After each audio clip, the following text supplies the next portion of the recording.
Fini les élections législatives partielles du 18 juin dans les 13 sièges à pourvoir sur l'ensemble du territoire national à la suite de la démission de certains députés du Parti démocratique gabonais à l'Assemblée nationale.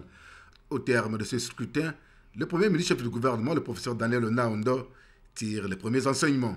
C'est un sentiment de satisfaction. Les élections se sont déroulées dans de très bonnes conditions.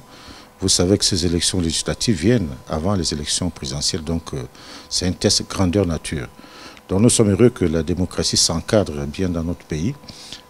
Tout s'est bien passé, c'est le lieu de féliciter les partis politiques qui ont mené une campagne digne de ce nom, de féliciter les cadres et surtout les populations qui ont voté sans qu'il y ait des problèmes. Parce que moi j'étais dans le Rolentem, il n'y a pas eu d'incident majeur relatif au niveau de la localité. C'est rappeler aux uns aux autres que la démocratie, ce n'est pas un combat, c'est un combat d'idées. Ce n'est pas la force, ce n'est pas la guerre. Et que sitôt que les élections seront finies, les fils et les filles du pays doivent pouvoir se parler. Je lance donc un appel à la paix, à la sérénité, pour que les élections futures se passent dans le même esprit. La situation est préoccupante dans le département du Thème-Abitam, marqué par un nouvel échec du PDG. La lecture du premier responsable politique du Septentrion et membre du comité permanent du bureau politique du PDG, le professeur Daniel Onaondo.